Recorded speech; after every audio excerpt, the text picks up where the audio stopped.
ان میں سے ایک صحابی کا تذکرہ، ایک جلیل القدر امین امت السابقون الاولون میں سے چمکتے ہوئے ستارے حضرت ابو عبیدہ بن جراح رضی اللہ تعالی عنہ۔ حضرت ابو عبیدہ بن جراح رضی اللہ تعالیٰ عنہ ان قرون اولا کے لوگوں میں سے جنہوں نے بالکل ابتدا میں حضور کے دست اقدس پر کلمہ پڑھ لیا تھا، بالکل شروع میں دار ارقم کے دنوں میں، شاید اس سے بھی قبل حضرت صدیق اکبر رضی اللہ تعالیٰ عنہ کی دعوت پر یہ مسلمان ہو گئے۔ بالکل شروع کے لوگ ہیں، وہ جو 10 لوگ جنہیں حضور نے جنت کی بشارت دی، عشرہ مبشرہ، ان میں نام ہے حضرت ابو عبیدہ بن جراح کا۔ صحیح بخاری میں حدیث ہے، نبی پاک صلی اللہ تعالی علیہ وسلم نے فرمایا ہر امت کا ایک امین ہوتا ہے، اور فرمایا میری امت کے امین حضرت ابو عبیدہ بن جراح ہیں رضی اللہ تعالیٰ عنہ۔ اہل نجران کے کچھ لوگ آئے، انہوں نے عرض کی حضور کوئی ایک شخص ہمارے ساتھ روانہ کرے، اور بندہ کوئی امانت دار ہو، امین ہو۔ تو حضور مسکرائے، فرمایا میں تمہیں ایسا امانت دار دیتا ہوں کہ وہ اس طرح کا امانت دار ہے جس طرح کا کسی کو امانت دار ہونا چاہیے۔ ختم ہو جاتی ہے اس سے آگے پیچھے یہ ساری تعریفیں۔ فرمایا اس طرح کی امانت دار کو تمہارے ساتھ بھیجتا ہوں، وہ کون ہے؟ فرمایا حضرت ابو عبیدہ بن جراح۔ اتنے فضائل جس شخص کے ہیں، آپ لوگوں کی کمزوری نہیں، یہ ہماری کمزوری ہے۔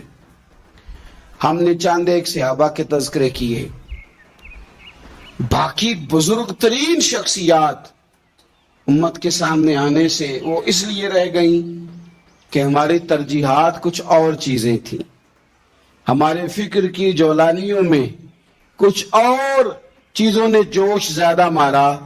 حضرت ابو عبیدہ بن جراح وہ خوبصورت آدمی ہے کہ ابن ماجہ میں ایک بڑا انوکھا فرمان موجود ہے۔ ابن ماجہ میں حضرت عائشہ صدیقہ رضی اللہ تعالیٰ عنہ سے کسی نے پوچھا کہ نبی پاک صلی اللہ تعالیٰ علیہ وسلم کو سب سے زیادہ محبوب کون ہے، حضور کو سب سے زیادہ پیار کس سے ہے؟ تو فرمایا سادی سی بات ہے، ابو بکر صدیق سے، عمر فاروق سے۔ اس شخص نے کہا نہیں، میں ان کے بعد پوچھنا چاہ رہا تھا۔ تو فرمایا یہ بھی بڑی واضح بات ہے، ان کے بعد میں نے حضور کو جن سے سب سے زیادہ پیار کرتے دیکھا وہ حضرت ابو عبیدہ بن جراح ہیں، سب سے زیادہ میں نے محبت کرتے دیکھا۔ اور مسلم شریف میں یہ حدیث آپ کو ملے گی، حضرت عائشہ صدیقہ فرماتی ہیں اگر حضور خود اپنے فرمان سے خلیفہ بناتے تو اپنے بعد ابو بکر کو بناتے، ان کے بعد حضرت عمر کو بناتے، ان کے بعد بناتے تو ابو عبیدہ بن جراح کو بناتے۔ اتنا بڑا آدمی حضرت ابو عبیدہ بن جراح رضی اللہ تعالیٰ، اتنی بڑی شخصیت۔ اور پتہ ہے آپ کو ان پر صحابہ کا اعتماد کس طرح کا ہے؟ جب حضور علیہ السلام کے وصال ظاہری کے بعد صحابہ بیٹھے نا، میٹنگ ہو رہی تھی خلیفہ بنانے کے لیے، امت کا اجماع ہو رہا تھا حضرت صدیق اکبر پر، تو ایک دوسرے سے نہ پوچھا جا رہا تھا کہ آپ کی نظر میں اگر بیعت کی جائے تو کس کی کی جائے، آپ کی نظر میں بیعت کی جائے تو کس کی جائے، آپ کی نظر میں اگر امیر مقرر کیا جائے تو کسے کیا جائے، آپ کی نظر میں خلیفہ کس کو ہونا چاہیے؟ تو امت کا اجماع جناب صدیق اکبر کی طرف تھا۔ تو حضرت صدیق اکبر سے پوچھا گیا آپ بتائیے اگر آپ بیعت کریں گے تو کس کی کریں گے؟ تو حضرت صدیق اکبر نے کہا 2 لوگوں کی، اگر حضرت عمر کو آگے لگاؤ گے تو پھر بھی میں بیعت کر لوں گا، اور اگر ابو عبیدہ بن جراح کو آگے لگاؤ گے تو میں پھر بھی بیعت کر لوں گا۔ میں ان دونوں کی بیعت کرنے کو تیار ہوں۔ یار اتنا بڑا آدمی، کتنے کو کتابیں لکھی جانی چاہیے تھی، کتنے کو دن منانے جانے چاہیے تھے، کتنے کو ان کے نام ہمیں خطبے کرنے چاہیے، کتنے کو تذکار ان ہستیوں کے ہونے چاہیے۔ حضرت عمر فاروق رضی اللہ تعالیٰ عنہ کا وصال ہو رہا ہے، کیونکہ جناب ابو عبیدہ بن جراح رضی اللہ تعالیٰ عنہ پہلے وصال فرما گئے تھے، تو جناب عمر فاروق رضی اللہ تعالیٰ عنہ کا وصال ہو رہا ہے۔ کسی نے کہا کسی کو خلیفہ نامزد کر دیں، فرمایا 6 لوگوں کی میں نے کمیٹی بنا لی ہے، کسی کو بنا لینا۔ ہاں، اگر آج ابو عبیدہ بن جراح ہوتے تو پھر میں کمیٹی نہ بناتا، پھر میں ان کو امیر بناتا، اور اگر رب مجھ سے پوچھتا کہ عمر کس کو امیر بنا کے آئے ہو، تو میں کہتا اے اللہ جسے تیرے نبی کریم نے امین فرمایا تھا، انہیں میں امیر بنا آیا ہوں۔ اتنے بڑی شخصیات، اتنے بڑے نام، اتنا بڑا مرتبہ، اور پھر 2 ہجرتیں کی حضرت ابو عبیدہ نے، حبشہ بھی گئے، مدینہ بھی آئے، ہر جہاد میں شامل ہوئے، اور عشق کے امتحان دینے کی باری آئے تو سب سے پہلے دیے۔ زرہ کی 2 کڑیاں ٹوٹ کے احد کے میدان میں حضور کے رخساروں میں پیوست ہو گئی تھی، دوڑ کے آئے حضرت ابو عبیدہ، اور ایک کڑی اتاری، اپنے دانت سے زور سے کھینچی تو ایک دانت ٹوٹ گیا، پھر دوسری کڑی زور سے نکالی حضور کے رخسارے نور سے تو دوسرا دانت ٹوٹ گیا، لیکن حضور کی تکلیف برداشت نہیں کر سکے۔ عجیب امتحان لیا ان کی محبت نے بھی، عجیب امتحان لیا۔ اعظم بلا سے اپنی وہ ہستی ہی کیوں نہ ہو، جو چیز اس کی راہ میں حائل ہو پھونک دو۔ عجیب امتحان لیا۔ احد کے میدان میں ان کے والد ان کے مقابلے میں آ گئے تھے۔ یہاں تو مقابلہ ہوتا ہے نا دولت اور دین کا، تو لوگ کمزوری دکھا جاتے ہیں، وطن اور دین کا تو لوگ کمزوری دکھا جاتے ہیں۔ یہاں تو مقابلہ ہوتا ہے نا ہمارا اپنے نفس کی خواہشات اور دین کا، تو غلبہ کچھ اور چیزیں لے جاتی ہیں، لیکن سامنے باپ ہے اور اس طرف دین ہے، حضور کی محبت ہے، نبی پاک کی غلامی ہے، مقابلہ ہو رہا ہے، قبول کس کو کرنا ہے؟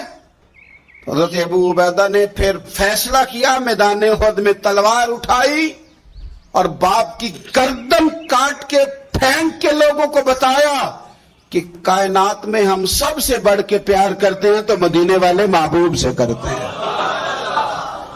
اتار دی گردن باپ کی۔ حضرت ابو عبیدہ بن جراح رضی اللہ تعالی عنہ نے اس طرح قربانیاں پیش کی۔ میدان کے آدمی تھے، میدان میں رہے، ساری زندگی میدان میں رہے، لشکروں کی قیادت کی ساری زندگی۔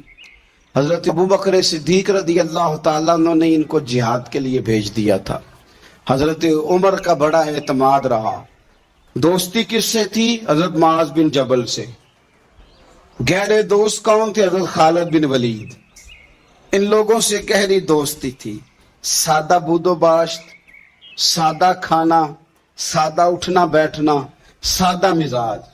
حضرت عمر فاروق رضی اللہ تعالیٰ عنہ ملک شام گئے، یہ بھی ملک شام میں تھے۔ جناب عمر فاروق کے مزاج میں جلال تھا۔ آپ نے کچھ لوگوں کو دیکھا جنہوں نے زرق برق لباس پہن لیے، بڑے بڑے عالیشان بنگلے بنا لیے، بڑے بڑے گھروں میں رہنے لگے، تو حضرت عمر کو اتنا جلال آیا کہ زمین پر اتر کے نا سنگریزے اٹھا کے تو لوگوں کو مارتے تھے۔ فرماتے تھے اتنی جلدی حضور کی تعلیم بھول گئے اور تم نے اجمیوں کے طریقے اپنا لیے۔ اتنی تکلیف کے ساتھ حضرت عمر گفتگو کرتے، لیکن حضرت ابو عبیدہ سے ملتے تو فرماتے یار تھوڑی روٹی بھی کھایا کر، کبھی تو بھی کپڑے بدل لیا کر۔ اتنا فقر، اتنی سادگی۔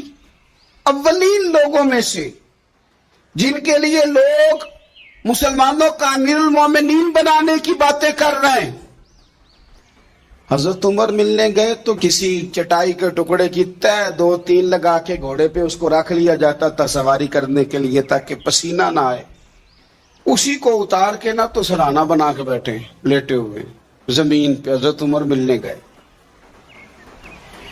تو حضرت عمر فاروق رضی اللہ تعالیٰ عنہ کو بھی اپنے ساتھ زمین پہ بٹھا لیا۔ تو حضرت عمر فرمانے لگے میں نے تو روٹی کھانی ہے تجھ سے، دوست ہے میرا، کھانا کھلا۔ تو کہنے لگے کھلاتے ہیں نا، کھلانا کیوں نہیں۔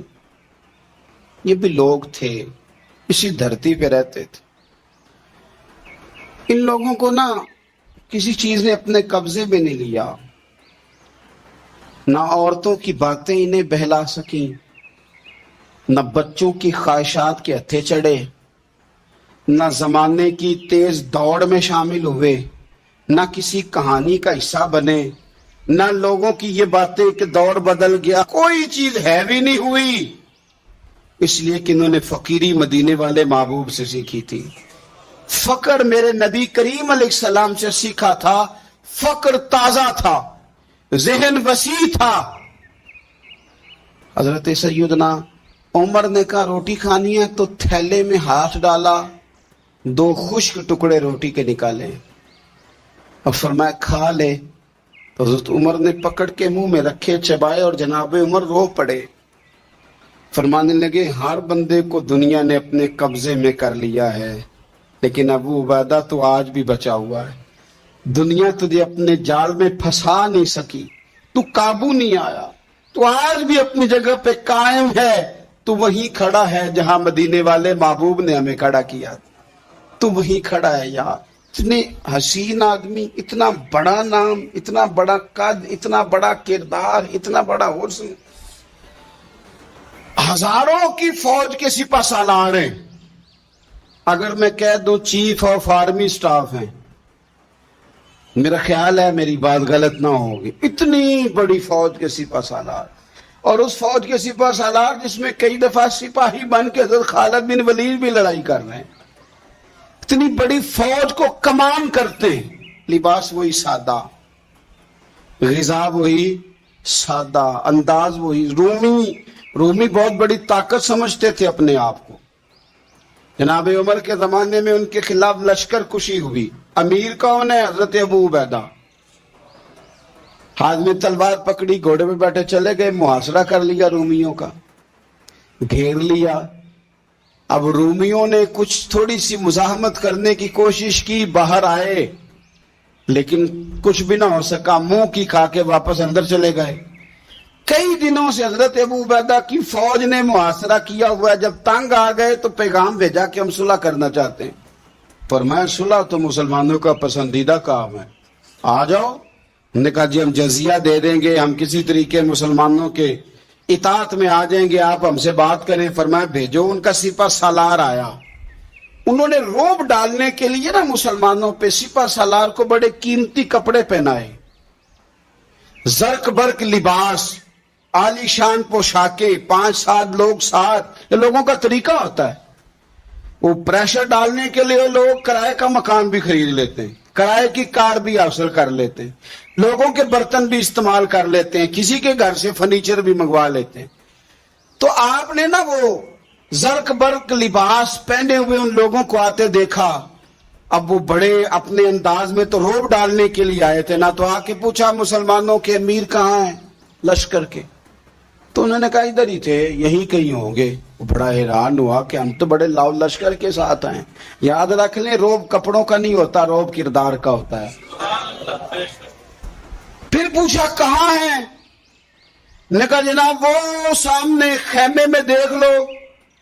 وہ خیمے میں گئے تو اتنی بڑی فوج کا سپہ سالار زمین پہ بیٹھے اور اپنے تیر سیدھے کر رہے۔ اب وہ بڑے زرق برق لباس میں، کہنے لگا ابو عبیدہ بن جراح آپ ہیں؟ فرمایا میں ہی ہوں۔ کہا ملنا تھا؟ فرمایا آ جاؤ۔ کہنے لگا آپ تو زمین پہ بیٹھے ہیں۔ تو آپ فرمانے لگے ہمارے بزرگ زمین پہ ہی چلتے تھے، زمین پہ ہی بیٹھتے تھے، زمین پہ ہی کھاتے تھے، نیند آتی تھی تو زمین پہ ہی سو جاتے تھے۔ وہ حیرانگی سے کہنے لگا آپ اتنے بڑے سپہ سالار ہو کے اس طرح رہتے ہیں؟ فرمانے لگے میری ضروریات ساری پوری ہوتی ہیں، پھر بھی کبھی کوئی مشکل بن جائے تو میں تھوڑا سا قرضہ لے لیتا ہوں حضرت معاذ بن جبل سے، ان کو مشکل آ جائے تو مجھ سے لے لیتے ہیں۔ تو بالکل صحیح گزارا ہو رہا ہے کہ اس طرح کیوں بیٹھے ہیں؟ یہ کیا بات ہوئی؟ ہمارے ہاں لوگوں کا رونا دھونا نہیں، روز مکان کوئی نہیں تو رو پڑے، بچے کی شادی کرانی ہے تو رو پڑے، او ہو جی کیا بتائیں غریبی بڑی ہے تو رو پڑے۔ زمین پہ بیٹھے ہیں، زمین پہ بیٹھ کے خشک ٹکڑے کھا رہے ہیں، پر کہہ رہے ہیں بڑے مطمئن ہے یار کیا ہوا، کوئی ایسا مسئلہ نہیں، اگر کبھی مشکل آ جائے تو میرے دوست ہے حضرت معاذ بن جبل، تھوڑا قرضہ لے لیتا ہوں، ان کو ضرورت پڑے تو مجھ سے لے لیتے ہیں۔ رومی صلح بھی کر گئے، بات بھی کر گئے، پر جہاں جہاں گئے نا حضرت ابو عبیدہ بن جراح کا فقر بھی بیان کرتے گئے، وہ فقر بھی بیان کرتے. کیا کریں، اب تو بھائی پیروں کی کوٹھیاں بھی دیکھنے کے قابل ہیں. کیا بتائیں آپ، اب تو جو زیادہ فقیری کا درس دیتا ہے نا، اس کی پجاروں دیکھ کے بندہ پریشان بھی ہو جاتا ہے کہ اس پجاروں سے نکل کے اس نے فقر کا درس دیا ہے. اب تو جناب لوگ یہی کہانی آ کے سناتے ہیں، یہی کہانی. یعنی کچھ امیر لوگ ہیں، وہ کئی دفعہ جلسوں کا ٹائم لینے آتے ہیں تو لگتا ہے کہ پیرانے پیر ہیں. یہ کہتے ہیں فلانے پیر صاحب بھی میرے پاس آتے ہیں، فلانے بھی آتے ہیں، فلانے بھی آتے ہیں، فلانے بھی. شکر ہے جی اللہ کا، فلانے کو فون کروں تو وہ آ جایا کرتا ہے. میں نے ایک سے کہا، میں نے کہا یار آپ نے لیا کیا، سیکھا کیا؟ آپ تو ابھی بھی وہاں کھڑے ہیں کہ دولت ہی سارا کچھ ہے. کیا لیا آپ نے اتنے پیروں کو بلا کے؟ اصل کیا کیا، ملا کیا؟ آج بھی اگر وہی کھڑے ہو تو پھر آپ نے فقر سے کیا سیکھا؟ کچھ بھی نہیں. پھر تو آپ نے نا، میں پہلے بھی ایک دن کہا تھا، پھر کہتا ہوں، میں کہتا ہوں ہمیں برانڈ نہ بنایا کرو. خدا را مشہور آدمی سمجھ کے دعوت نہ دو، دین کا خادم سمجھ کے دعوت دو. ایسا کام نہ کرو کہ فلانا بندہ بڑا مشہور ہے تو اس کو دعوت دے لے. کبھی کبھی بڑی تکلیف. میں ابھی تھوڑے دن پہلے بڑے لمبے سفر پہ تھا، صبح میں 8:30 گھر سے نکلا، 8:30، اور میں 2-2:30 بجے وہاں پہنچا. لیکن 10 کیمرے لگے ہوئے، آپ کی کار سے نکلنے کی فوٹو، آپ کی بیٹھنے کی فوٹو، آپ کے آنے کی فوٹو، میرے گھر میں داخل ہونے کی فوٹو، فریزر کے ساتھ فوٹو، اندر والے دروازے کے ساتھ فوٹو. کیا میرا مطلب ہے معاملہ ہے. اب آپ کے سامنے 15 کیمرے چل رہے ہیں، آپ ٹانگ بھی سیدھی نہیں کر سکتے کیونکہ آپ کو بڑا سیٹ ہو کے بیٹھنا، فوٹو ہو رہی ہے. تو کافی ٹائم گزر گیا تو میں نے ان سے کہا کہ یار میں 7-8 گھنٹے، مہربانی کرو ٹانگیں تو سیدھی کر لینے، اس کو ذرا بند کرو کیمرے کو، اور مہربانی کرو ایک پانی کا گلاس ہی دے دو، چائے کا کپ بھی پوچھ لو. ٹھیک ہو گیا سارا کچھ اپنی جگہ پہ. لیکن یہ کچھ مزاج، مطلب ہم نے تو بزرگوں کے پاس بیٹھ کے وقت گزارا ہے. اور میں آپ کو ایمانداری سے کہتا ہوں، میں کسان کا بیٹا ہوں. آج بھی میں بڑے شوق سے، رات میں نے اچار سے روٹی کھائی ہے. گھر والوں نے کہا کہ کچھ بنا دیتے ہیں، میں کہ اچار لے آؤ نا، پیا ہے نا. اس لیے کہ میں غریب ماں کا بیٹا ہوں. مجھے اچار تسلی دیتا ہے، تشفی دیتا ہے، مجھے سکون دیتا ہے. میں اپنے غریب دوستوں کے اندر بیٹھ کے آج بھی فخر محسوس کرتا ہوں. بڑی کوٹھیاں تکلیف دیتی ہیں، اس لیے کہ میں نے وہ وقت بھی دیکھا ہے کہ جب ہمارے ایک تایا جی تھے تو ان کے گھر کی دیوار گر گئی تھی، تو ابھی ان کو پیسے نہیں مل رہے تھے، تو میرے ابا جی نے کہا ان کے گھر جا کے سو جاؤ. انہوں نے دیوار کے آگے 4 پائیاں لگا کے سونا ہے، گھر میں نہ آ جائے. تو مطلب یہ کہ آپ مہربانی کریں. یہ دیکھو، یہ میرے نبی پاک کے غلام ہیں، ان کی سادگی دیکھو، ان کی فقیری دیکھو. 2-4 دن پہلے بچوں کا کھانا پکا ہوا تھا، بچے لائن میں نہ، کھانا کافی سارے بچے ہیں تو رات کو لائن میں لگ کے روٹی لیتے ہیں. میں بھی لائن میں لگ گیا بچوں کے ساتھ. مجھے کہنے لگے آپ کیوں لائن میں لگے؟ میں نے کہا یہ اپنا وقت یاد آ گیا نا، دل کر رہا ہے. میں نے ان کے لیے نا پلیٹیں بنوائی ہیں، اس کے اندر سالن کی جگہ چٹنی کی جگہ. تو میں نے باورچی سے کہا اسی پلیٹ میں کھانا ڈال کے نا میرے لیے گھر بھیج یار، یہی والی روٹی بھیج، یہی کھانے کو دل کر رہا ہے.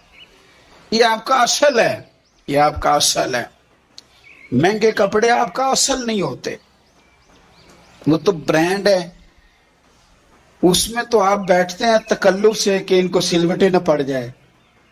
اس میں تو آپ کسی سے صحیح طریقے سے سینہ بھی نہیں ملاتے کہ کہیں کو مسئلہ نہ بن جائے. حضرت ابو عبیدہ بن جراح رضی اللہ تعالیٰ عنہ نا اپنے گھر میں بیٹھ کے رو رہے تھے، روتے جا رہے تھے.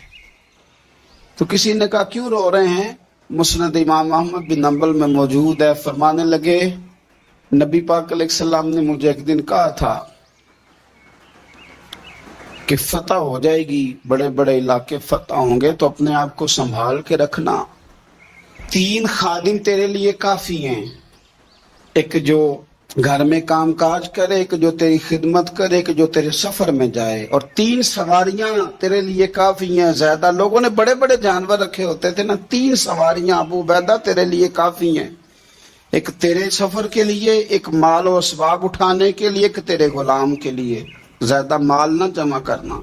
یہ بات کرتے ہوئے رو پڑے، فرمانے لگے ہم لوگ اس جگہ رہ نہیں سکے جہاں حضور نے کھڑا کیا تھا، میرا استبل گھوڑوں سے بھر گیا ہے اور میرے گھر میں غلام بھی زیادہ ہیں۔ حالانکہ صحابہ کہتے ہیں کہ کچھ ایسا نہیں تھا، لیکن چند چیزیں جو موجود تھی ان پر بھی روتے تھے اور فرماتے تھے نبی پاک صلی اللہ علیہ وسلم نے فرمایا تھا قیامت کے دن میرے زیادہ قریب وہ شخص ہوگا کہ جس طرح میں چھوڑ کے جا رہا ہوں قیامت میں مجھے اسی طرح ملے۔ فرمانے لگے میں اس طرح نہیں رہ سکا، سوچتا ہوں نبی پاک کو کیا منہ دکھاؤں گا، کیا منہ دکھاؤں گا کریم کو۔ رو رہے ہیں گھر میں بیٹھ کے، رو رہے ہیں۔ ملک شام میں نا طاعون کا مرض پھیل گیا، حضرت ابو عبیدہ وہاں تھے۔ حضرت عمر نے خط لکھا، فرمایا جلدی آ جاؤ، آپ سے مشورہ کرنا ہے۔ آپ سمجھ گئے کہ عمر نا مجھے یہاں سے نکالنا چاہتے ہیں کہ مجھے مرض نہ لگ جائے۔ جواب لکھا، کہنے لگے مجھے پتہ ہے جو مشورہ آپ نے کرنا ہے، میں مسلمانوں کو اکیلا چھوڑ کے نہیں آ سکتا، میں لشکر کا سپہ سالار ہوں، کیسے آ جاؤں، میں یہی رہوں گا۔ حضرت عمر نے خط لکھا کہ پھر آپ جابیہ کی جانب بھی چلے جائیں، تھوڑے سے وہاں موسم ٹھیک ہے، وہاں تشریف لے گئے۔ طاعون جب پوری طرح پھیل گیا تو منبر پہ کھڑے ہو کے حضرت ابو عبیدہ بن جراح نے خطبہ دیا،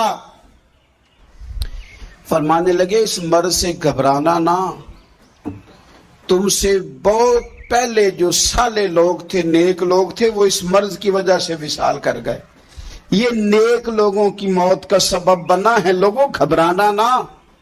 فرمایا کرتے تھے میں تو دعا کرتا ہوں مجھے بھی خدا کی رحمت سے حصہ ملے۔ آپ جمعے کی نماز مسجد اقصی میں پڑھنے جا رہے تھے تو رستے میں طاعون کا حملہ ہوا، وصال ہوا طاعون کے مرض سے۔ عشرہ مبشرہ صحابی، امین امت، 58 سال عمر، جنازہ حضرت معاذ ابن جبل نے پڑھایا اور فرمانے لگے لوگوں پتہ ہے تمہیں آج کون گیا ہے؟ آج وہ گئے ہیں جنہیں حضور نے امین امت کہا تھا، آج وہ ہستی اٹھ گئی جنہیں نبی کریم علیہ السلام نے امین امت فرمایا تھا۔ حضرت معاذ ابن جبل نے جنازہ پڑھایا تو کچھ دنوں میں حضرت معاذ ابن جبل بھی طاعون کے مرض سے وصال کر گئے، ان پر بھی یہ حملہ ہوا۔ ملک شام میں حضرت ابو عبیدہ بن جراح کا مزار پر انوار ہے، حضور سے فقر سیکھا، زندگی فقیری میں گزاری۔ ان لوگوں نے کسی مقام پہ بھی اپنے آپ کو حضور کی تعلیمات سے پیچھے نہیں کیا، عظیم لوگ تھے۔ ان کی زندگیوں کو پڑھیں، ان کے اقوال کو سنیں، ان کے ارشادات پر غور کریں، اور بڑے اعلیٰ ظرف تھے۔ حضرت خالد بن ولید گورنر تھے صوبے کے، جناب عمر فاروق نے ان کو معزول کر کے حضرت ابو عبیدہ بن جراح کو تعینات کر دیا۔ ان کو جب تعینات کیا تو ادھر جنگ جاری تھی، انہوں نے نا وہ تعیناتی کا جو رکا تھا وہ جیب میں ڈال لیا، بتایا ہی نہیں، جنگ ہوتی رہی۔ حضرت خالد بن ولید کو کسی اور نے بتایا تو فرمانے لگے بعد میں آپ نے مجھے بتایا کیوں نہیں؟ آپ فرمانے لگے کوئی جلدی تو تھی نہیں، حالانکہ گورنر بنا دیے گئے اور جنگ ہو رہی تھی، میں نے کہا چلو بعد میں بتا دیں گے، کوئی مسئلہ نہیں۔ ایک دفعہ حضرت ابو عبیدہ بن جراح کو معزول کر کے حضرت خالد بن ولید کو سپہ سالار بنایا گیا، تو آپ فرمانے لگے سن خالد، جتنی خوشی مجھے اپنے سپہ سالار بننے کی ہوئی تھی اس سے بڑھ کر تیرے بننے کی ہوئی ہے۔ محمد رسول اللہ والذین معہ اشداء علی الکفار رحماء بینہم، وہ لوگ جو نبی پاک علیہ السلام کے ساتھ تھے، کافروں پہ سخت تھے، آپس میں رحم دل تھے۔ ان کو اللہ تبارک و تعالی نے ہمارے لیے نمونہ ہدایت بنایا۔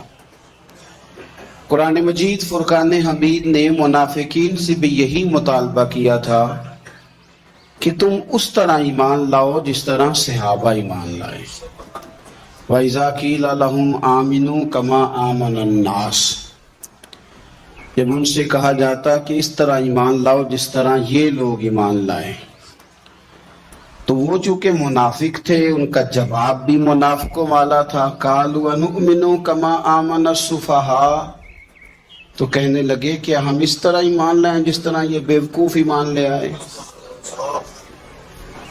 انہوں نے تو گھر بار چھوڑ دیے ہیں، انہوں نے تو فقیری اختیار کر لی ہے، یہ تو ایک وقت کھاتے ہیں، یہ تو ہر وقت میدانوں میں رہنا پسند کرتے ہیں.